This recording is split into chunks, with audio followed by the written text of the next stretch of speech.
साथियों नमस्कार। मैं अनमोल फाउंडेशन द्वारा संचालित ये चुनाव पे संजय शर्मा आप सभी के सामने आज हम लोग आज हमारे साथ चर्चा के लिए प्राची उपाध्याय जी हैं और ये देहरादून के वन अनुसंधान संस्थान से एमएससी कर रही है पर्यावरण प्रबंधन के विषय में।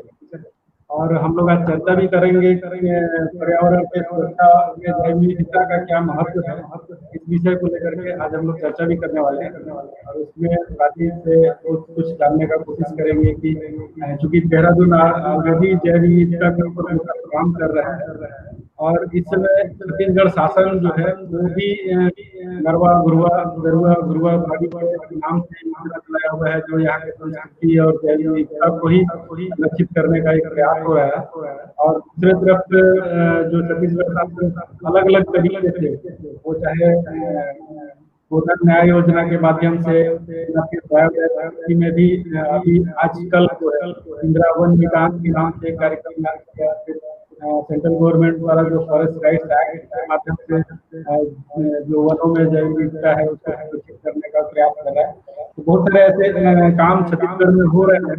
ऐसे में हमारा जो चर्चा होगा वो शायद बहुत ही सार्थक होने वाला है, बहुत अच्छा काम हो पाएगा और मुझे प्राची बहुत सारा जानकारी जैव विविधता के संबंध में बताओ। इस समय पूरे देश में पूरे विश्व में इस पर बहुत हलचल चल रहा है, पर्यावरण संरक्षण को लेकर के, क्लाइमेट चेंज को लेकर के लोग चिंतित हैं और उसको संरक्षित करने का बहुत सारा उपाय ढूंढ रहे हैं कि किस तरीके से इसको संरक्षित किया जाए और इसके संवर्धन पे काम किया जाए।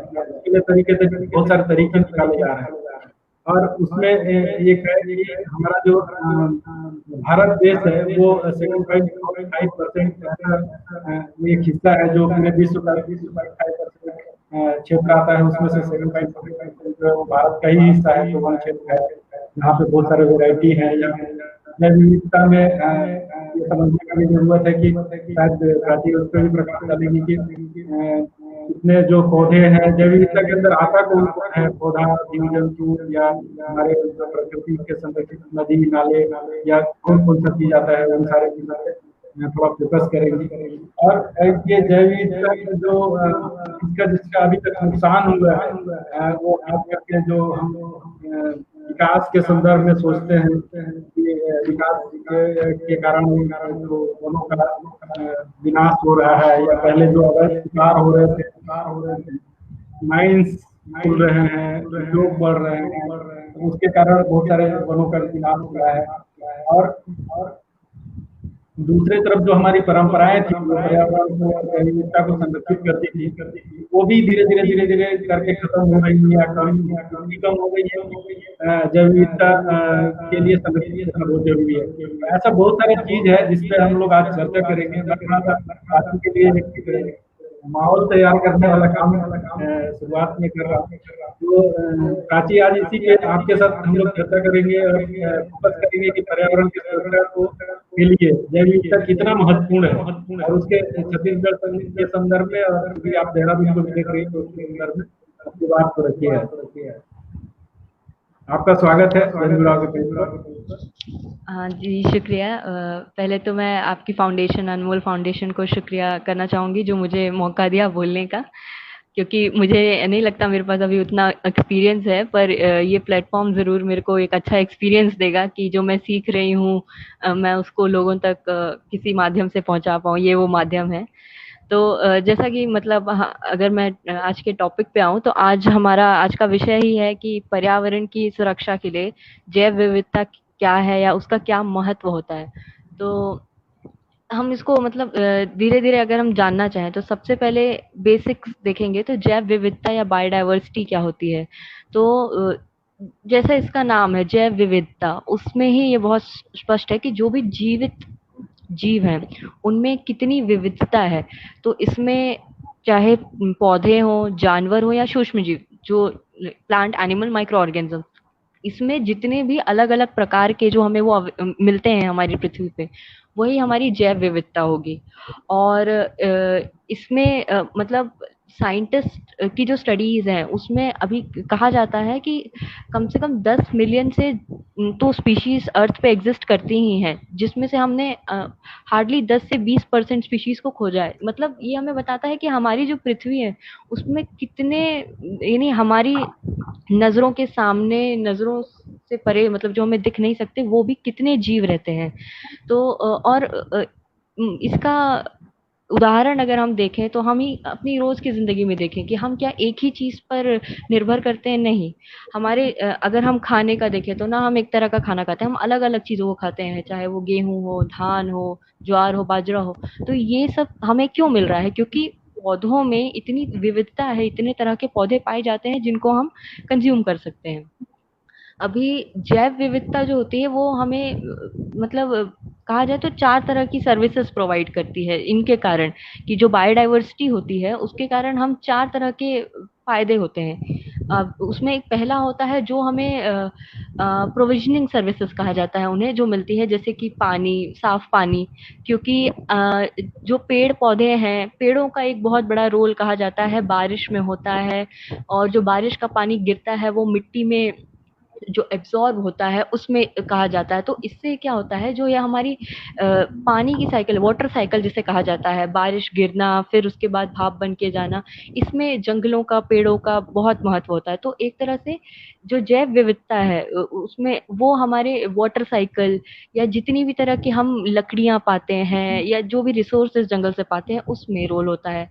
फिर हम कहते हैं कि जो फ्लड्स होती हैं, जहाँ जंगल ज्यादा होते हैं वहाँ बाढ़ वगैरह नहीं आती है, वहाँ सूखा नहीं पड़ता है, तो ये वहाँ का मौसम अच्छा रहता है, गर्मी ज्यादा नहीं होती, वहाँ एक्सट्रीम कुछ नहीं होता। तो ये एक तरह की रेगुलेटिंग सर्विसेज होती हैं जो हमें बायोडाइवर्सिटी के कारण मिलती है। फिर जो कल्चरल सर्विसेज, हम नेशनल पार्क्स घूमने जाते हैं या फिर वाइल्ड लाइफ सेंचुरीज घूमने जाते हैं, जू घूमने जाते हैं, क्यों? क्योंकि हमें देखना रहता है, हमें मतलब एक तरह का आनंद की अनुभूति होती है उसको देखने से। तो ये एस्थेटिक्स वैल्यू होती है जो हमें प्लेजर देते हैं, सुकून देते हैं। फिर उसके बाद जो चौथी तरह की सर्विसेज जैव विविधता जिसमें कंट्रीब्यूट करती है, बायोडाइवर्सिटी कंट्रीब्यूट करती है, वो होती है सॉइल फॉर्मेशन, न्यूट्रिएंट साइक्लिंग। जो मिट्टी का फॉर्मेशन होता है ये मिलियन ईयर्स की प्रोसेस होती है। 1 सेंटीमीटर मिट्टी बनने में मिलियंस ऑफ ईयर लगते हैं, और इसमें प्लांट्स का बहुत इंपॉर्टेंट रोल होता है, एनिमल्स का बहुत इम्पोर्टेंट रोल होता है, और ये हमारी एक तरह की सपोर्टिंग सर्विसेज होती है। तो ये जो होते हैं, जैव विविधता के होने से हमें ये तरह की इन कैटेगरीज में फायदे होते हैं। जो ये विविधता होती है उसको हम 3 लेवल्स पे देख सकते हैं। एक होती है स्पीशीज लेवल पे, एक होती है जेनेटिक लेवल पे, एक होती है इकोलॉजिकल लेवल पे। जेनेटिक मतलब हमारे डीएनए के लेवल पे, जो उसमें डिफरेंस पाए जाते हैं। जैसे कि अगर सबसे सिंपल उदाहरण अगर हम देखें तो हम सब इंसान हैं, पर हम एक दूसरे से काफी अलग दिखते हैं हम सारे एक ही प्रजाति के, होमोसेपियंस जिन्हें कहा जाएगा, होमोसेपियंस पर हम सब डिफरेंट हैं। क्यों? क्योंकि हमारे डीएनए में कुछ इतने डिफरेंस होते हैं जो हमें एक दूसरे से अलग बनाते हैं, लुक में या स्वभाव में, या जिन चीजों में कहें। तो ये हमारी जो होती है जेनेटिक डाइवर्सिटी होती है। या देखिए, अगर हम आम का एग्जांपल दें, आम का पेड़ तो एक ही है पर हमें कई वैरायटीज मिलती है, उसमें अलग अलग टाइप के होते हैं, वो भी उनकी जेनेटिक डाइवर्सिटी के कारण होता है। फिर होता है स्पीशीज डाइवर्सिटी। अलग अलग तरह की स्पीशीज मिलती है हमें, शेर मिलता है, टाइगर मिलता है, डियर्स रहेंगे, भालू रहेंगे, अलग अलग जीव रहते हैं, तो वो उनकी स्पीशीज डाइवर्सिटी होती है कि हमें अलग अलग तरह की प्रजातियां मिलती हैं। और इकोलॉजिकल डाइवर्सिटी जो होती है वो इकोसिस्टम की डाइवर्सिटी होती है। इकोसिस्टम यानी से डेजर्ट हुआ, या सवाना हुआ, ग्रासलैंड हुआ, फॉरेस्ट हुआ, ये एक तरह का सिस्टम होता है जिसमें उनकी अपनी प्रोसेस चलती है, जिसमें कार्बन डाइऑक्साइड का को एब्जॉर्ब करना, ऑक्सीजन प्रोड्यूस करना, न्यूट्रिएंट्स जो सॉइल में होते हैं उनका प्रोसेस होना, जिसमें हर जीव किसी ना किसी तरह से कंट्रीब्यूट करता है। तो ये जो इकोसिस्टम की डाइवर्सिटी होती है जो अलग अलग पाया जाता है। जैसे इंडिया में ही देखा जाए तो हमारे यहाँ ये डेजर्ट्स हैं, हमारे यहाँ फॉरेस्ट हैं, हमारे यहाँ कोस्ट हैं, जहाँ मरीन इकोसिस्टम भी है क्योंकि हम समुंदर भी हमारे पास है, या ठंडे इलाके हैं तो वहाँ अल्पाइन जो होता है, तो ये सारी डाइवर्सिटी हमारे पास ऑलरेडी है। तो बायोडाइवर्सिटी का जो मेजर रोल होता है वो हमारे अर्थ के बैलेंस को बना के रखने में होता है, क्योंकि जो भी जीव इस पृथ्वी पे रहता है उसका कोई ना कोई किसी ना किसी तरह से पृथ्वी पे जीवन को बना के रखने के लिए रोल रहा है और रहेगा भी। किसी का रोल ज्यादा हो सकता है, किसी का रोल कम हो सकता है, पर किसी ना किसी तरह से हर जीव जो होता है वो पृथ्वी पे जीवन को आगे बढ़ाने में और आगे बढ़ा के रखने में अपना योगदान देता है। तो और इसीलिए जैव विविधता जरूरी हो जाती है, क्योंकि अगर देखा जाए, अगर हमारे पास विविधता नहीं रहेगी, अगर सबसे जरूरी और कॉमन एग्जांपल देख लेंगे, जैसे खाना हमारे लिए बहुत जरूरी है। क्या होता कि अगर हम बस गेहूं खाते, वीट वही खाते, और अगर कोई नेचुरल कैलामिटी आई, फ्लड आई या भूकंप आया या सूखा पड़ गया और सारा गेहूं खत्म हो गया, तो हम क्या खाते? तो खाने में विविध विविध तरह के पौधे होने के कारण हमारा सर्वाइवल भी सस्टेन कर रहा है, आगे बढ़ रहा है। तो ये हम कह सकते हैं जो रोल है जैव विविधता का। साथ में हमारी जो पृथ्वी है उस पे जो जीवन का एग्जिस्टेंस है उसमें अलग अलग फैक्टर्स कंट्रीब्यूट करते हैं। हमारी जो ओशियन की साइकिल्स होती हैं, एटमॉस्फेरिक जो प्रेशर बेल्ट्स होती हैं, और फिर रेनफॉल पैटर्न जो होगा जगहों का, ये सब इन चीजों से डिफाइन होते हैं, ये अलग अलग जगहों पे होता है। जैसे हम हमेशा से सुनते आए हैं ना कि जहाँ जंगल होता है वहां पे कोई भी ऐसी बड़ी आपदा वगैरह नहीं आती, पानी की कमी कभी नहीं पड़ती है। तो ऐसा क्यों कहा जाता है? क्योंकि वहां पे जंगल में क्या होता है, जंगल होता है जहाँ अलग अलग तरह के पेड़ साथ में रहते हैं जिनको हम डिस्टर्ब नहीं करते हैं। तो उनके होने से जो सिस्टम होता है अर्थ का, या उस इकोसिस्टम का, अगर हम उस लेवल पे कहें, वो मेंटेन होता है। किस तरह का सिस्टम? सॉइल फॉर्मेशन, मिट्टी जो बनती है उसका वो प्रोसेस चलते रहती है। मिट्टी में जितने न्यूट्रिएंट्स होते हैं, नाइट्रोजन हो या पोटाशियम हो, फास्फोरस हो, ये सारी चीजें, ये प्रोसेस, इनकी साइकिल, नाइट्रोजन साइकिल्स जो होती हैं वो नाइट्रोजन साइकिल या वाटर साइकिल, ये सारी साइकिल्स चलते रहेंगी। और अगर ये तो चलिए बातें हुई कि हाँ पृथ्वी के सिस्टम के में क्या रोल है या कैसा कंट्रीब्यूशन हो रहा है उसका। पर अभी ह्यूमन का नेचर ऐसा है कि अगर हम अपना इंटरेस्ट उस चीज में नहीं पाते हैं तो हम उसमें इन्वेस्ट करना या उस पर ध्यान देना पसंद नहीं करते हैं।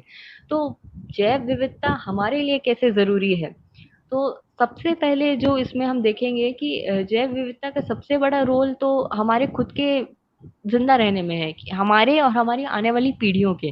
क्योंकि भले हम काफी ये ब्रेन वाइज या इंटेलेक्चुअली डेवलप्ड हों बाकी स्पीशीज के कंपैरिजन में, पर हम अकेले ही वो सारे रोल नहीं अदा कर सकते हैं पृथ्वी पे जो हमारे सर्वाइवल के लिए जरूरी है। जैसे कि अगर हम देखें मैनग्रोव्स का एग्जांपल, हमारे यहाँ सुंदरबन मैनग्रोव्स के पौधे हैं जहाँ सुंदरी के पेड़ कहे जाते हैं। इन्हें लंग्स किडनी ऑफ अर्थ कहा जाता है। क्यों? क्योंकि ये प्यूरिफिकेशन का काम करते हैं, पानी को साफ रखते हैं, साफ करते हैं। तो इनका एक बहुत इम्पोर्टेंट रोल हो जाता है कि हाँ हमारे जो वाटर है उसकी क्लीनलीनेस में। साथ में वो कई स्पीशीज हेबर अपने यहाँ रखते हैं। तो हम पानी साफ कैसे करते हैं? हमारे पास टेक्नोलॉजीज आ रही है, पर आज हम टेक्नोलॉजीज में भी देखें तो हम नेचर से ही ले रहे हैं। हम आर्टिफिशियल मैनग्रोव्स क्रिएट करते हैं आजकल ताकि हम पानी को प्योर कर सकें। तो क्यों ना हम उसी मैनग्रोव को बचाएं, उन्हें ही उनके जो हैबिटेट्स हैं उसमें कंजर्व करें, ताकि हमारा ये एक्स्ट्रा इन्वेस्टमेंट भी ना हो और नेचर अपना काम करे। तो ये एक एग्जाम्पल रहा। फिर साथ में अगर हम देखें तो जैव विविधता अलग अलग जगहों पे अलग अलग तरह की होगी। जैसे इंडिया की बात अगर मैं करूं तो इंडिया ऐसा दुनिया भर में 17 मेगा डाइवर्स कंट्री है जहाँ पे कई तरह के पौधे और जानवर पाए जाते हैं, और इंडिया उन 17 कंट्रीज में एक है। जैसे हम बाकी चीज़ों में बात करते हैं कि हम इस इंडेक्स में काफ़ी अच्छे हैं या इस चीज़ों में हम टॉप कंट्रीज़ में आ रहे हैं, ये भी एक काफ़ी इम्पोर्टेंट क्राइटेरिया है, जहाँ हम देखते हैं कि हम वर्ल्ड की उन 17 कंट्रीज़ में से एक हैं, जहाँ इतनी डाइवर्सिटी पाई जाती है, इतने तरह के ऑर्गेनिजम्स पाए जाते हैं, और इसमें से काफ़ी बड़ा हिस्सा उन ऑर्गेनिजम्स का है जो सिर्फ इंडिया में पाए जाते हैं, जिनको हम एंडेमिक ऑर्गेनिजम्स कहते हैं। वो उसी इंडिया में ही एक पर्टिकुलर रीजन में ही पाए जाएंगे। तो क्यों ना हम इस डाइवर्सिटी को संभाल के रखें या काम करें इनके ऊपर, इनको प्रिजर्व करें। आज की हम डेवलपमेंट करना चाह रहे हैं, पर हम इस कंसेप्ट को ध्यान में नहीं दे पा रहे हैं कि हमें डेवलपमेंट तो करना है, पर हमें सस्टेनेबल डेवलपमेंट करना है।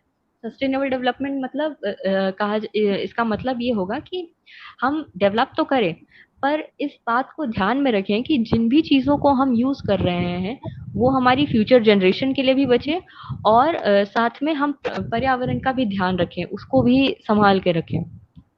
तो सस्टेनेबल डेवलपमेंट का कंसेप्ट आज बहुत ज़रूरी हो जाता है, अगर हम डेवलप भी करना चाहते हैं और अपनी जो डाइवर्सिटी है, अपने पौधे, पेड़ पौधे, जंगल जो हैं, उन्हें बचाना भी चाहते हैं तो। और इसके लिए बहुत ज़रूरी है कि हम लोग पहले जागरूक हों, गवर्नमेंट इनिशिएटिव ले और आगे बढ़े हम देखते हैं माइनिंग आजकल काफ़ी, हमारा एक बहुत बड़ा बिजली का प्रोडक्शन जो है वो माइनिंग माइनिंग यानी थर्मल सेक्टर पे डिपेंड करता है, जिसके लिए कोयला रिक्वायर्ड होता है। तो क्यों ना हम ऐसा कुछ प्लान प्रोड्यूस करें जिससे जो माइंड एरियाज हैं उनकी माइनिंग लीज खत्म होने के बाद उनका रिस्टोरेशन का काम तेज हो, कि वहाँ पे वहाँ की स्पीशीज के हिसाब से किया जाए काम। तो ये सारे फैक्टर्स काफ़ी इम्पोर्टेंट हो जाते हैं।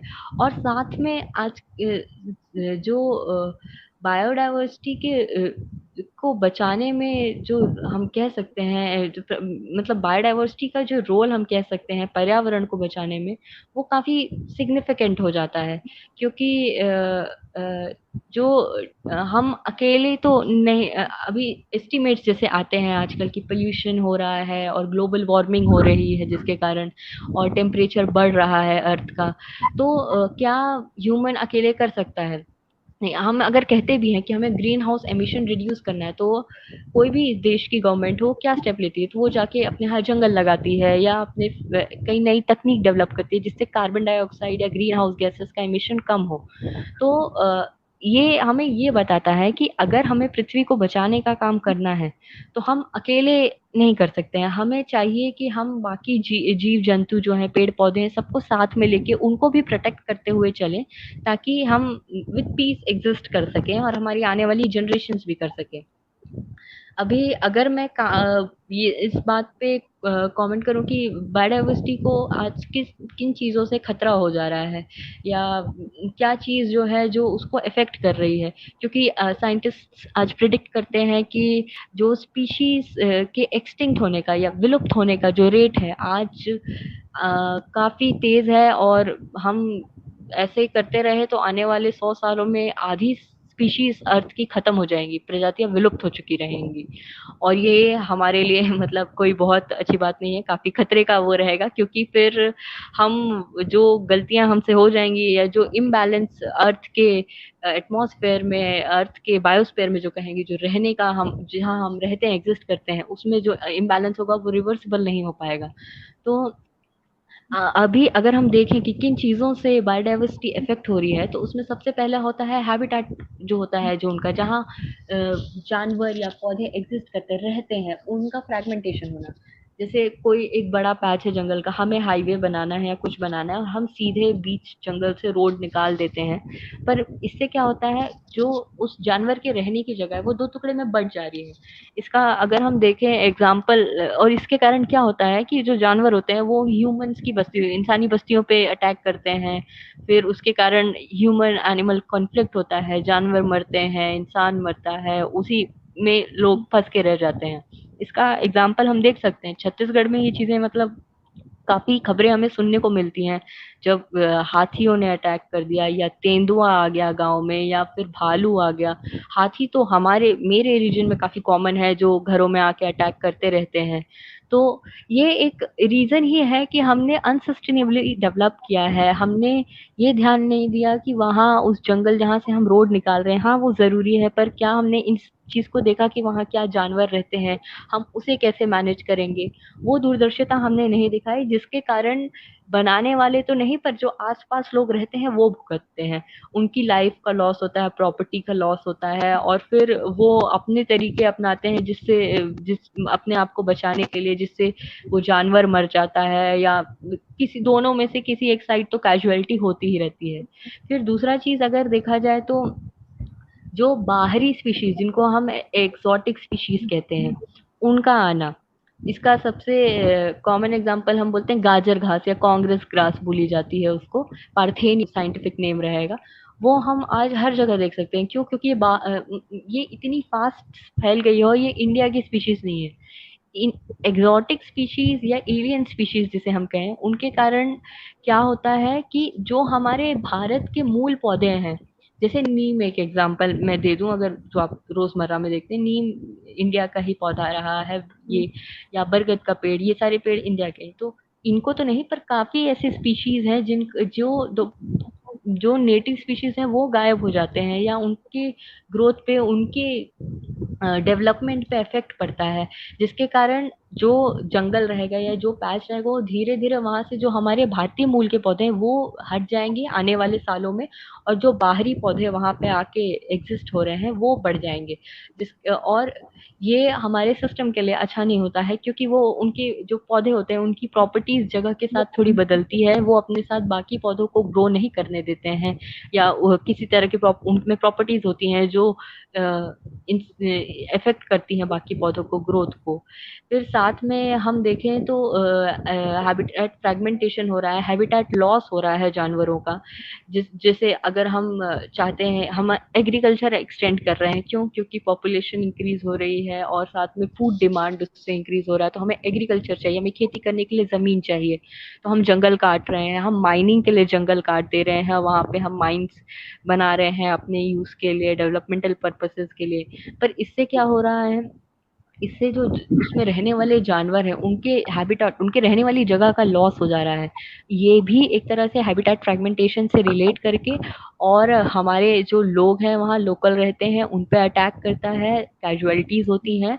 और इसमें हम जानवर की भी गलती नहीं कह सकते हैं, क्योंकि क्योंकि ये उनका ही घर था, हमने उनका घर छीन लिया है हमारे पर्पज से, क्योंकि हमने एक सस्टेनेबल वे नहीं निकाला, रास्ता नहीं निकाला कि हम साथ में हमारा भी काम करें और उनके भी एग्जिस्टेंस रहे। तो ये कुछ फैक्टर्स हैं जो हम कह सकते हैं इफेक्ट करते हैं बायोडाइवर्सिटी को। और इसके कारण जो है आज हमारे जितने अलग अलग भिन्न भिन्न तरह की प्रजातियां हैं वो खतरे में हैं। आईयूसीएन की रेड बुक आती है, रेड डेटा लिस्ट होती है, जिसमें ऐसी स्पीशीज की लिस्ट है जो आज या तो विलुप्त हो चुकी हैं या विलुप्त होने की कगार पे हैं या खतरे में हैं। जी पूरी एक लिस्ट आती है जिसमें एक्सटिंक्ट, वल्नरेबल स्पीशीज कौन सी है, किनके लिए हमें कंसर्न करने की जरूरत नहीं है।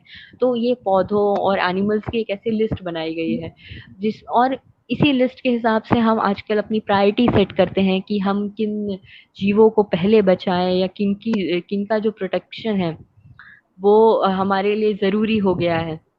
तो इस इन तकनीकों में जो कंजर्वेशन टेक्निक्स आती है, जो हम जिसमें हम बायोडाइवर्सिटी को कंजर्व करना चाहते हैं और इवेंचुअली वो एनवायरनमेंट को भी कंजर्व करेगा, तो उसमें हम दो तरह की टेक्निक्स यूज करते हैं। एक इन सीटू टेक्निक्स होती है, एक एक्स सीटू होती है। इन सीटू मतलब हम जो भी प्रजाति या जीवों को संरक्षित करना चाहते हैं वो हम उनको जहाँ वो रहते हैं वहीं संरक्षित करेंगे, और उनको वहां से कहीं हम ले जा नहीं रहे हैं। जिसका सबसे मतलब कॉमन एग्जांपल हम देखते हैं जो हमारे नेशनल पार्क्स हैं, वाइल्ड लाइफ सेंचुरीज हैं, जो हम बनाते हैं, बनी हुई है आजकल, वो सारे। तो इसमें इसमें क्या होता है कि ये हमारे जो जंगल के ही पैच होते हैं उसको गवर्नमेंट ऑथराइज कर देती है, और वहाँ पे प्रोटेक्शन रहती है जिससे लोग वहाँ पे लिमिटेड ही जा सकते हैं, और वहाँ पे उनका इंटरवेंशन नहीं हो सकता है और वो वहाँ पे उस जीव को प्रोटेक्ट किया जाता है। ऐसे ही इसी सीरीज में जो होता है, कई सारे प्रोजेक्ट्स लॉन्च हुए हैं, जिसमें प्रोजेक्ट टाइगर है, प्रोजेक्ट एलिफेंट है। इसके through tiger reserves, elephant reserves बने हैं, जिसमें स्पेसिफिकली उस जीव पे ज्यादा अटेंशन दिया जाता है, उन्हें बचाया जाता है। क्यों? तो अब मतलब अगर हम देखें तो क्यों किसी जीवों को, कुछ जीवों को ज्यादा हम चाहते हैं कि इनको हम बचाएं और कुछ जीवों पे हम ध्यान नहीं देते? क्यों हम शेर को बचा रहे हैं, हिरण को नहीं बचा रहे हैं, या ऐसे अगर देखा जाए तो, या हाथी को बचा रहे हैं और किसी और कुछ जानवर को नहीं बचा रहे हैं? तो इसका एक कारण होता है कि हमारा जो सिस्टम होता है, अर्थ का सिस्टम, उसमें अलग अलग स्पीशीज अलग अलग तरह से अपना रोल प्ले करती है, कंट्रीब्यूट करती है सिस्टम के आगे बढ़ने में, उसको उसके चलने में, ताकि लाइफ बढ़ते चले। तो कई स्पीशीज ऐसी होती हैं, जैसे हाथी कहा जाए, या हाथी हो गया, उस पे कई और प्रजातियां निर्भर होती हैं अपनी लाइफ के लिए, अपने रोजमर्रा की खाने पीने या एग्जिस्टेंस के लिए। तो ऐसी स्पीशीज को बताना, इनको हम की स्टोन स्पीशीज कहते हैं। तो इनको बचाने से इनके ऊपर निर्भर होने वाली कई और प्रजातियों को हम बचा लेते हैं। इसलिए ऐसी स्पीशीज को बचाने पे लोग या गवर्नमेंट जो होती है, ऑर्गेनाइजेशन जैसे यूएन हो गया, आईयूसीएन हो गया, ये ज्यादा ध्यान देते हैं, क्योंकि इनके बचाव से कई और स्पीशीज को हम डायरेक्ट इनडायरेक्ट वे में बचा रहे हैं।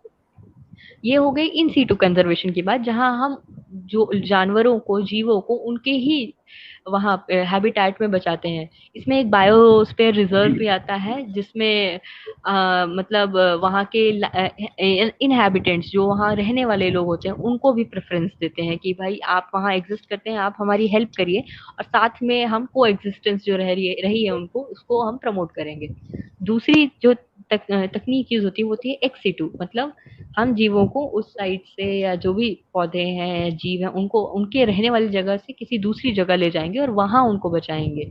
तो ये किन स्पीशीज या प्रजातियों पे लागू हो जाता है, जिनकी संख्या बहुत कम हो चुकी है, जो बहुत ही रेयर हो गए हैं। अगर हमने उनको जंगल में छोड़ दिया तो कोई उनका शिकार कर लेगा और वो खत्म हो जाएंगे।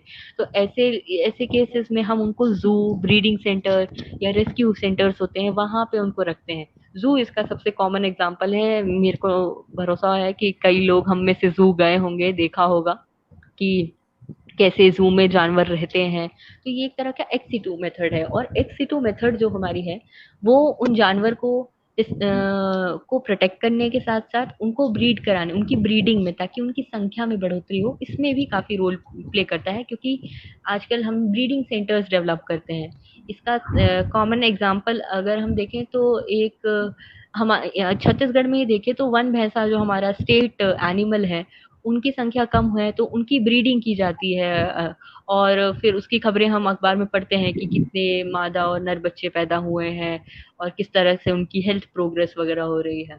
एक और ऐसी बर्ड होती है जिसका नाम होता है ग्रेट इंडियन बुस्टार्ड, जो राजस्थान, गुजरात के ग्रासलैंड्स में पाई जाती है। उनके भी ब्रीडिंग प्रोग्राम्स इंडिया में चल रहा है, और इसमें काफी हमें सक्सेस भी मिल रही है। तो अगर हम देखें तो ऐसा नहीं है कि हम कुछ कर नहीं रहे हैं, हम कर जरूर रहे हैं।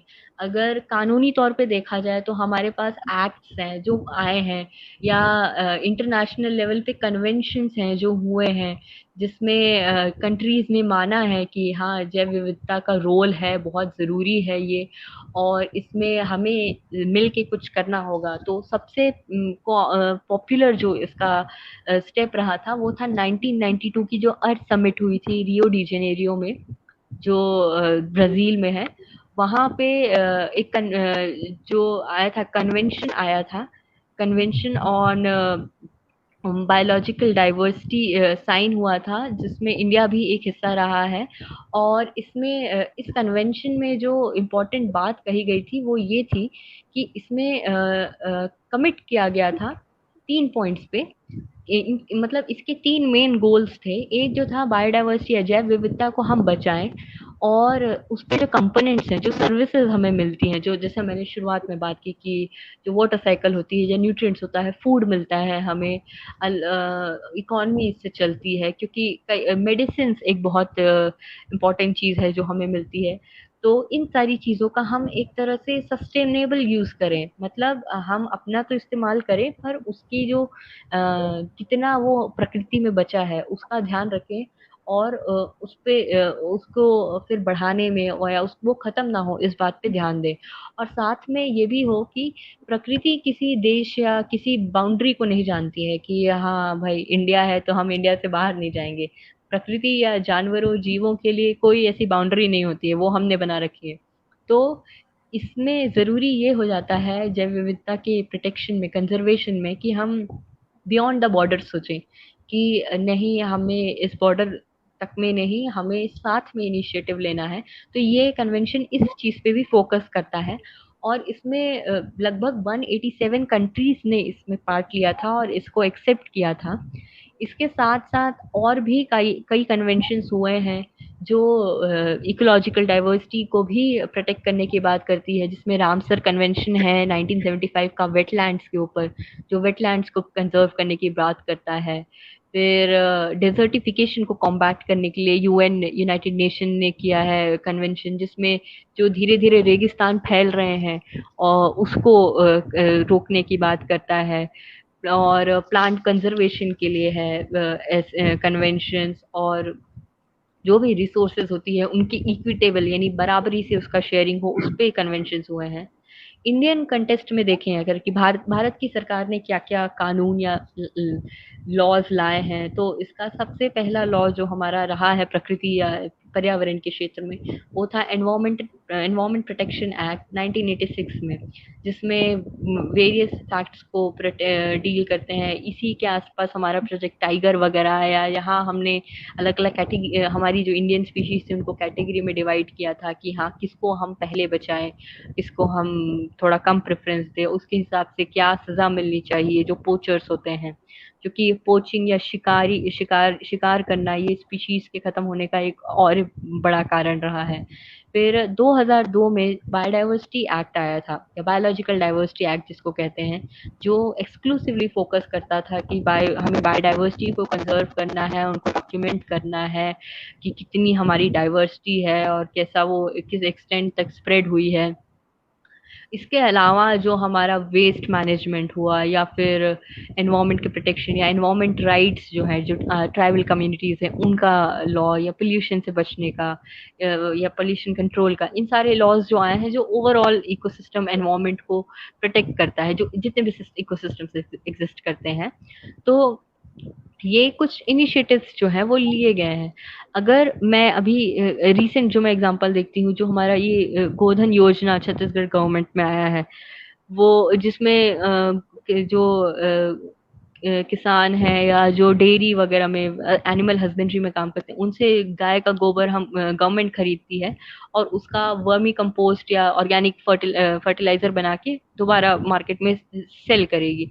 जो ये मेरे को आइडिया है उस योजना का जितना, तो ये एक बहुत ही मैं अच्छा स्टेप कंसिडर कर रही हूँ towards becoming sustainable and using the resources which we have। तो इसके थ्रू क्या हो रहा है कि हम लोगों को भी उस रास्ते पे ला रहे हैं कि जो हमारा ऑर्गेनिक था, जो हम ट्रेडिशनल रूप से करते आए हैं, हमें पहले गोबर खाद ही यूज होती थी, कोई फर्टिलाइजर हम यूरिया या ये सब चीजें यूज नहीं करते थे। तो हम उन चीजों पे आ रहे हैं और उनको यूज कर रहे हैं, और इसका फायदा ये होगा कि जो हमारा पोल्यूशन होता था, या किसानों पे जो फर्टिलाइजर खरीदने वगैरह से जो उनका एक्स्ट्रा पैसा खर्चा वगैरह जो होना होता था, वो कम होगा। हमारा जो प्रोड्यूस होगा, जो हमारी फसल आएगी, वो काफी अच्छी रहेगी, मतलब क्वालिटी वाइज कहा जाए, हमारे हेल्थ पे जो इफेक्ट होगा उसका पॉजिटिव होगा। तो बायोडाइवर्सिटी जो है वो एक अगर हम देखें तो हमारा अर्थ एक तरह की जो पजल्स होती है ना, जिसमें हम ब्लॉक्स ज्वाइन करते हैं, उस तरह का है। और उसमें हर एक जो ब्लॉक है वो कोई स्पीशीज है जो अपना उस पजल को कंप्लीट करके रखने में अपना रोल प्ले करता है। तो ये जरूरी हो जाता है कि हम उसके हर ब्लॉक को बचा के रखें, ताकि हमारी पृथ्वी जो हम कहते हैं जिस पे लाइफ है या एग्जिस्ट करती है, अभी तक में एटलीस्ट हम जो जानते हैं कि पृथ्वी पे ही जीवन है, तो ये जीवन आगे भी रहे। और इसके लिए जरूरी ये है कि जो गवर्नमेंट ने रूल्स तो निकाले हैं, रूल्स है हमारे देश में, पर रूल्स का फायदा तब तक नहीं है जब तक हम उसको फॉलो नहीं करेंगे या हम उसको अप्लाई नहीं करेंगे अपनी लाइफ में, या देखेंगे अगल बगल अगर कोई नहीं कर रहा है तो उसको हम समझाएंगे नहीं। तो ये काफी जरूरी हो जाता है कि हम उन कानूनों के बारे में जानें, हम थोड़ी अपनी नॉलेज बढ़ाएं, पढ़ें, सीखें कि हाँ पर्यावरण क्यों जरूरी होता है, बायोडाइवर्सिटी क्या होती है, उसका क्या रोल होता है, क्यों उसकी इम्पोर्टेंस है, और फिर उसको हम अपने लेवल पे कैसे बचा सकते हैं। तो अगर हम देखें कि अगर हम चाहें कि हम पर्यावरण को बचाना चाहते हैं या जिसमें एक विविधता को बचाना भी एक स्टेप है उसके टुवर्ड्स, तो सबसे कॉमन चीजें हम अपने लाइफस्टाइल में चेंजेस कर सकते हैं। जितनी हमें जरूरत है हम उतना ही यूज करें। हमारा एक एक्स्ट्रा चीज लेना, जिस फैक्ट्री में वो बन रहा है उस पे एक प्रेशर डालता है कि भाई हमें एक प्रोडक्शन बढ़ानी है, उस फैक्ट्री से उस रॉ मटेरियल को प्रोवाइड करना। जैसे अगर हम कोई नोटबुक लेते हैं कि एक्स्ट्रा हमारे पास नोटबुक्स हैं पर हम फिर भी नोटबुक्स खरीद रहे हैं, तो फैक्ट्री वाला और मैन्युफैक्चर करेगा और नोटबुक्स निकालेगा, उसके लिए और पेड़ कटेंगे। अगर वो मोस्टली पेड़ काट के ही पेड़ों के, तो इस तरह से ये हम हमारे लिए जरूरी है कि हम पूरी उसकी चेन को समझें कि अगर हम कोई चीज कर रहे हैं तो उसका क्या प्रभाव पड़ेगा।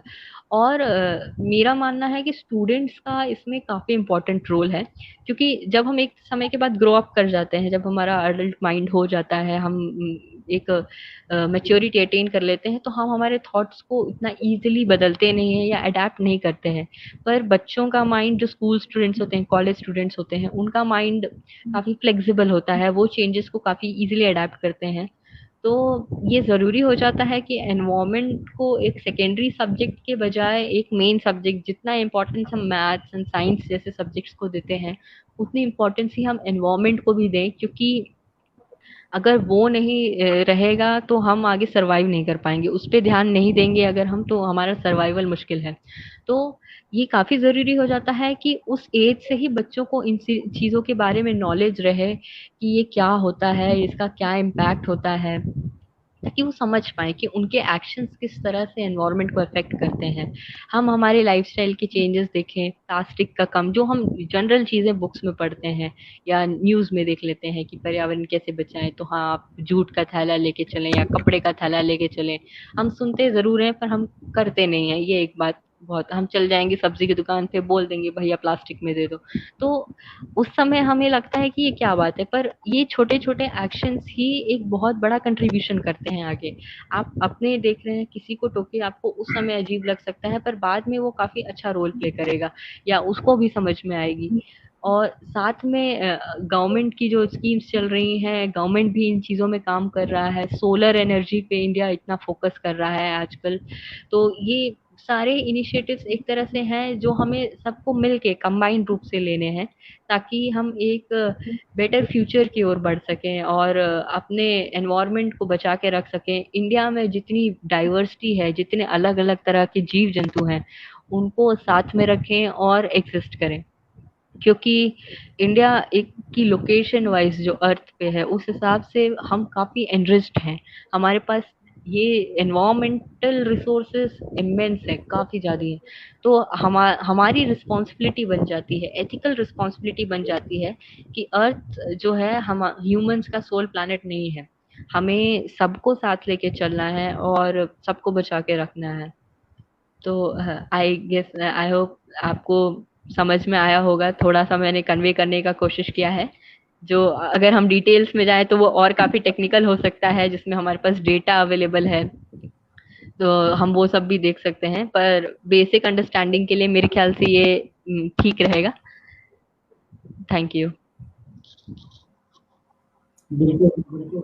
बिल्कुल प्राची, आप पूरा टेक्निकल जितना बातें हैं ना, वो सारे बातों पे पॉइंट वाइज आपने रखा है। स्पेसीज पे बात किया है, जीव जंतु पे बात किया है, पौधों पे बात किया, बायोडाइवर्सिटी पे बात किया, वो कैसे समाप्त हो रहे हैं, कितने रेड जोन में हैं, आप उस पे भी बात की है। कुछ सस्टेनेबल कंजप्शन का भी आपने बात किया है कि किस तरीके से हम उत्पाद को कम करें, उसका प्रोडक्शन यूनिट को कम करने के लिए, ताकि हमारे अगर हम डिमांड कम जनरेट करते हैं तो उत्पादन कम होगा, उसके लिए हमारा बायोडाइवर्सिटी बचेगा।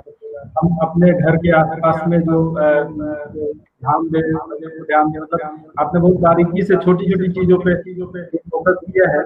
और इसमें एक दो तीन एग्जाम्पल के साथ थोड़ा जमीनी स्तर पे जोड़ करके भी थोड़ा से जोड़ने का कोशिश करता हूँ आपके साथ। जैसे एक एग्जाम्पल है कि जो बरगद और पीपल का पेड़ है, ये ऐसे पौधे हैं जो डायरेक्ट बीज से उत्पन्न नहीं होते। वो जब तक कि कोई पक्षी उसको खाएगा नहीं और फीड करेगा नहीं, तब तक पौधा जनरेट नहीं होता। और अगर हम बायोडाइवर्सिटी कहें तो प्रकृति ने ऐसा नेचर ही बनाया कि वो पौधा और जीव जंतु दोनों एक साथ जुड़ेंगे, तभी वो पौधा जनरेट होगा, अन्यथा जनरेट। तो जो एक आपने कहा कि धीरे धीरे हमारा जो भारतीय प्रजाति के पौधे हैं वो जो विदेशी पौधे आ रहे हैं और उनके चलते समाप्त होने की कगार में वो एक बड़ा चुनौती है हमारी। अपने जो प्रकृति की, हमारी जो भारतीय प्रकृति, भारतीय जीव जंतु जो थे उनको कैसे हम संरक्षित करके रखें। इसका एग्जाम्पल एक दूसरे तरीके से देख सकते हैं। आप देखें शहरों में जैसे पौधे सारे विदेशी पौधे ला करके शहर के अंदर लगाए, किसी विदेशी पौधे में किसी चिड़िया को घोंसला बनाते आपने नहीं देखा। नहीं, ठीक है, घर में बना लेगी, पेड़ों पे नहीं। हाँ, वो घर में बना लेगी लेकिन पेड़ पे नहीं बनाएगी। तो इससे धीरे धीरे क्या है, जो हमारे बीच हमारे जीव जंतु थे वो कहीं ना कहीं डाइवर्ट होने लगे, इधर उधर जाने लगे। या फिर और भी चीजों का जिससे आपने चर्चा किया कि अगर हम उनकी जगह को कब्जा कर लेते हैं तो फिर वो जाएंगे कहाँ। वो स्वाभाविक है कि वो फिर हमारे जगह पे कब्जा करने आएंगे। सर्दियों में जिस तरीके से हाथी का आना है, या फिर घरों में जिस तरीके से दूसरे पक्षियों का आना है, या फिर जो सांप या दूसरे जीव जंतु हैं जो घरों में भी घरों में लगे हैं, वो सब यही कारण है कि उनके जगहों पे हमने कर दिया तो आपको जाएंगे कहाँ। इसमें एक और चीज साथ का में उदाहरण, हाँ हाँ, मैं एक और पॉइंट बोलना चाहती हूँ, उस समय मेरे दिमाग से निकल गया था कि जो हम पौधे लगाते भी हैं ना, उसमें हमें ये बात का ध्यान देना काफी जरूरी है कि क्या वो उस एरिया के नेटिव हैं कि या वहाँ के हैं कि नहीं। हम हिमालय के पौधों को अगर छत्तीसगढ़ में लगाएंगे तो हम डेफिनेटली वो यहाँ के पौधे नहीं है, वो यहाँ बिलोंग नहीं करते हैं। उनका एक तरह का हैबिटेट होता है जहाँ वो एग्जिस्ट करते हैं। तो जैसे अगर हम अभी देखें कि सड़क के किनारे बहुत पौधारोपण का काम होता है, पर हम गिन के 5 या 6 तरह के पौधे लगाते हैं। आम, नीम, करंज, कटहल, यानी आप उंगलियों पे गिन सकते हैं कि 5 तरह के ही पौधे लग रहे हैं। कोई इन चीजों पे ध्यान नहीं देता है कि क्या वो पौधे यहीं लगने चाहिए, क्या वो यहाँ पे हमेशा से रहते आए हैं। तो जो नेटिव स्पीशीज कंसेप्ट आता है वो रीजन वाइज भी हम अप्लाई करें, हम देखें कि क्या वो पौधे वहां बिलोंग करते हैं कि नहीं, उस इकोसिस्टम। यानी हम इकोसिस्टम कंसेप्ट को काफी लैग कर जाते हैं। हम जाके ग्रासलैंड्स में पौधे लगाने लगते हैं, उनको जंगल बनाने लगते हैं। हम ये नहीं देखते हैं कि वो एक अलग इकोसिस्टम है जहाँ पे जानवर रहते हैं, और पौधे पेड़ लगा के उसको जंगल बनाने से वो जानवर वहां से खत्म हो जाएंगे। तो जो साइंटिफिक कम्युनिटी का इन्वॉल्वमेंट है इन सारी चीजों में, जो हम कहते हैं पौधारोपण का कार्यक्रम चल रहा है, या जो हम जानवरों को बचा रहे हैं, जंगल दोबारा लगा रहे हैं, तो उसमें साइंटिफिक कम्युनिटी का इन्वॉल्वमेंट काफी जरूरी हो जाता है। क्योंकि वो पढ़ रहे हैं तो कहीं तो उनको अप्लाई करने का मौका मिले ना, कि हाँ, कि हम बस लैब में ही काम करते रह रहे हैं, तो वहां पे उनको अप्लाई करने का मौका मिले। वो बताएं कि वो एक प्लान डेवलप करने में हेल्प कर सकते हैं कि किस तरह से हम एक अच्छा सिस्टम डेवलप कर सकते हैं। वो जरूरी नहीं है कि वो अगले साल ही आपको रिजल्ट देगा, वो आपको 5 साल बाद रिजल्ट देगा, पर वो आपको बढ़िया रिजल्ट देगा जो आपके आने वाले सालों में आपकी मेहनत बचाएगा। ये एक जरूरी पॉइंट है जिसको हम हर जगह मिस कर जाते हैं। प्राची, इसमें मेरे पास एक एग्जाम्पल है कि अंबिकापुर से हमने जीरा फूल धान का बीज लाया, ठीक, और उसको बेमेतरा में हमने खेती कराया अपने फ्रेंड के यहाँ। उसकी पूरी वेराइटी और उसकी गुणवत्ता, उसके नेचर सब कुछ बदल गया। हाँ, यही बात है, ये नहीं रहता है। साइज जो है ना, वो बासमती के चावल जैसा साइज हो गया, और उसका जो खुशबू था वो गायब हो गया। उसके जो बाकी नेचर थे वो सारे के सारे खत्म। तो ये रियलिटी है जो आप कह रही हैं कि हम अगर एक नेचर के में मिट्टी में पैदा होने वाला पौधा है, मिट्टी में पैदा होने वाला फसल है और कौन से इन्वायरमेंट में रहने वाला जीव जंतु, तो अगर हम दूसरे जगह पे ले जाकर कोशिश करेंगे कि इसको यहाँ पे जीवित रखा जाए या फिर इनको संरक्षित करके हम इसका विकास कर पाए, शायद वो एक असंभव वाला काम है। वो उतना ग्रोथ नहीं करता जितना तेजी से वो अपने इलाके में ग्रोथ करता है। और अगर अगर हम वो कर भी परंपरा से जाएगा तो फिर वो लॉन्ग टर्म में हमें बिल्कुल फायदा नहीं देगा, वो हमारा नुकसान ही करेगा कहीं ना कहीं से। बिल्कुल बिल्कुल रिएक्ट करेगा। और अभी शासन जो बहुत सारे जगह पे हाइब्रिड लाने का काम, या जैसे अभी छत्तीसगढ़ शासन में भी कुछ बहुत इस तरह के प्रयास हो रहा है। जैसे मिलेट को अगर हम देखें, रागी वाला मामला या ज्वार बाजरा वाला मामला, ये हमारा पारंपरिक खेती है और ये जैविक विविधता को बढ़ाता है क्योंकि ये कम पानी में उगता है और जैविक खाद से, पत्ते से या फिर गोबर की खाद से ये सर्वाइव कर जाता है और इसका उत्पादन देता है। लेकिन उस चीज को अभी जैसे उसमें खाद डाल करके, रासायनिक खाद डाल करके उसका प्रोडक्शन को बढ़ाने के लिए कि हम बहुत ज्यादा बढ़ा देंगे तो हमारा डिमांड जो बाहर का डिमांड आ रहा है उसको पूरा कर पाएंगे, या फिर हम इस पे बहुत सारा काम कराएंगे, इसके चक्कर में उसमें एनपीके डाल रहे हैं और उसका प्रोडक्शन बढ़ा रहे हैं, तो कहीं ना कहीं उसकी गुणवत्ता खत्म हो रहा है। हाँ। और सिर्फ गुणवत्ता खत्म नहीं हो रहा, उससे वो सॉइल भी हमारा खराब हो रहा है। हमारा जिस पानी का इस्तेमाल करेंगे, जो अंडरग्राउंड पानी वाटर लेवल जाएगा, रासायनिक खाद के कारण हमारा पानी भी रासायनिक हो गया है। वही रासायनिक खाद अगर गाय खा रही है और रासायनिक घास हमारी गाय खा रही है, रासायनिक फसल हमारी गाय खा रही है, तो उससे प्रोडक्शन होने वाला दूध भी रासायनिक हाँ, तो बिल्कुल बहुत बिल्कुल। सारे तरीके और वो हमारे सेहत के लायक भी कहीं कहीं फैक्टर है। तो आज के चर्चा में आपने जितना भी लिंक करने का कोशिश किया है वो हेल्थ से जैव विविधता को, जैव विविधता से नेचर को, नेचर से सायल को, सायल से नेगेटिव को, और वो पूरे चीजों को एक दूसरे से कनेक्ट करके जिस तरीके से विस्तार से आपने बात किया है बहुत अच्छा है। मैं उम्मीद भी कर रहा था कि आप इसके साथ चर्चा करेंगे और आपने बहुत बखूबी इस पे चर्चा किया है और उम्मीद करते हैं कि इस वीडियो को देखने के बाद बहुत सारे लोग इस पर अपना रिएक्शन देंगे। अभी कुछ बहुत सारे लोग तो अभी नहीं रिएक्शन दे रहे हैं, लेकिन सवाल जनरेट करते हैं और आगे बात करते हैं तो हम लोग आगे भी इस पर चर्चा जारी रखेंगे दूसरे तीसरे सीरीज में। और मैं कोशिश कर रहा हूँ कि इन्वायरमेंट के अभी बात किया जाए तो छत्तीसगढ़ का एक परिवेश है, इन्वायरमेंट फ्रेंडली बात हो रही है, चाहे सर्वा गुरुआ गुरुआ गुरुआ गाड़ी के माध्यम से या फिर गोधन न्याय योजना के माध्यम से, या फिर अभी कल रिसेंटली वन विधान प्रोजेक्ट के नाम से लॉन्च किया है वनों के विकास के लिए, वन संवर्धन के लिए। तो ये सब बहुत सारा चीज हो रहा है। विजन के ऊपर अभी सरकार कुछ करने वाली है, वो भी जैविक तरीके से अप्लाई कर रहे हैं। तो एक इन्वायरमेंट फ्रेंडली ये लोग सोच रहे हैं, तो उसमें हम लोग कितना चर्चा करके इस चीज को बढ़ा सकते हैं ताकि सरकार को भी एक मदद मिले। और जो हम लोग जो आप लोग चर्चा कर रहे हैं कि ये अकेले के बस की बात नहीं है, वो अकेले से हम लोग एक इको फ्रेंडली माहौल बनाए इसके लिए हम लोग को चर्चा करना बहुत जरूरी है। मेरा खुद का मानना है और जैसे किया कि हम ऐसे लोगों को प्लेटफॉर्म पे लाए नॉलेज गाँव वालों के पास भी बहुत है, जैसे आपके साथ आपने बहुत सारा टेक्निकल चीजों पे चर्चा की।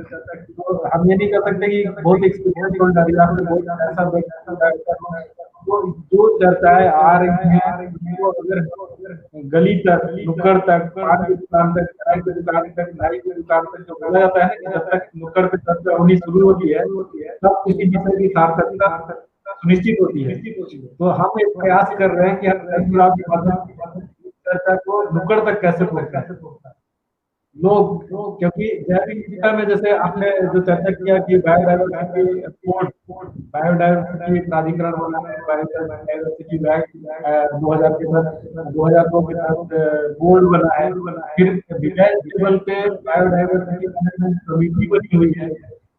वो कमेटी कितना काम कर रही है, किस तरीके से काम कर रही है, उसका क्या सिस्टम है, उसका मैनेजिंग सिस्टम क्या है। क्योंकि अभी बहुत सारे गांव में अगर बात किया जाए तो उनको पता ही नहीं है कि हमारे गांव में बायोडायवर्सिटी मैनेजमेंट कमेटी भी कोई है।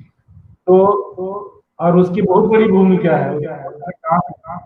तो शायद हम लोग ये चर्चा को अगर व्यापक करते हैं, बहुत निचले स्तर पे ले जाते हैं और लोगों को जोड़ते हैं, तो शायद हम लोग वहां तक पहुंचने का कोशिश कर सकते हैं, बायोडाइवर्सिटी मैनेजमेंट कम्युनिटी तक। और वो ग्राम पंचायत की स्तर पे है, स्तर पे है, विभाग स्तर पे है, जिला पंचायत स्तर पे है, और उसको शायद एक्टिव करने का काम करें, जो भी ये काम हो सकता है। लोग चर्चा करेंगे तो संगठन वाले पे काम हो सकता है कि अगर लोगों के समझ में आता है कि कंजप्शन की तरफ भी अगर थोड़ा ध्यान दें और हम अपने डिमांड को थोड़ा कंट्रोल करके रखें कि हम आपकी चीजें ना खरीदें, उनके नहीं चीजें यूज करें जिसका हमको जरूरत है। और हम लोग अभी मैं स्पेशली कुछ थोड़ा काम कर रहा हूँ रेगुलर के सिद्धांत के तहत, जो रिड्यूस रीयूज रिन्यू रिसाइकिल, ये जो प्रोसेस है जो हमारे पास बेकार पड़े सामान है यूज कर सकते हैं। एग्जाम्पल के लिए जैसे हमारे घर से सब्जी का निकलता है या कोई कचरा निकलता है, क्या हम उस कचरे से खाद से टेरिस गार्डन लगाए सरों के लिए, तो वो एक रिसाइकलिंग हो जाएगा उसका, और वो कहीं पे जाकर के कचरा डंप करके हमारे एनवायरनमेंट को खराब करे। उससे अच्छा कि हम उसका कहीं पे रीयूज, हमारा कोई सामान ऐसा है जो हम दूसरे को दे रहे हैं वो उसके काम आ जाए, तो भी हम रीयूज के लिए मददगार होगा और शायद सस्टेनेबल कंजप्शन में एक मदद करेगा कि सामने वाला व्यक्ति फिर खरीदेगा नहीं, आपके हित में काम होगा। तो इस पे हम लोग थोड़ा थोड़ा काम अभी कर रहे हैं और आगे कोशिश कर रहे हैं कि करेंगे, और आपके साथ लगातार जुड़े रहेंगे। आपने अपना बहुमूल्य समय निकाला और हमारे देश के आकर के लोगों को बहुत ही उम्दा जानकारी शेयर किए हैं, लोगों के काम आएगा और देश के काम आएगा। सबसे बड़ी बात ये जानकारी देश के काम आएगी, तो उस पर हम लोग आगे भी कुछ करके बात है। और पेज पे आने के लिए आपका बहुत बहुत धन्यवाद। बहुत शुक्रिया, धन्यवाद। दर्शकों का भी बहुत बहुत धन्यवाद जो अभी तक लाइव जुड़े हुए हैं, उनका धन्यवाद करते हैं। तो साथियों, आज हम लोग पर्यावरण संरक्षण में जैव विविधता के महत्व के ऊपर चर्चा कर रहे थे। हमारे साथ सुश्री प्राची उपाध्याय जी जुड़ी हुई थी, जो MSc कर रही हैं पर्यावरण प्रबंधन को लेकर के वन अनुसंधान संस्थान देहरादून से, और इन्होंने काफी अच्छी जानकारी दी है। मुझे उम्मीद है कि इस जानकारी को आप लोग इस पे और अध्ययन करेंगे और इसके हिसाब से और जैव विविधता को संरक्षित करने का, पर्यावरण को संरक्षित करने की दिशा में आप सहयोग करेंगे। धन्यवाद।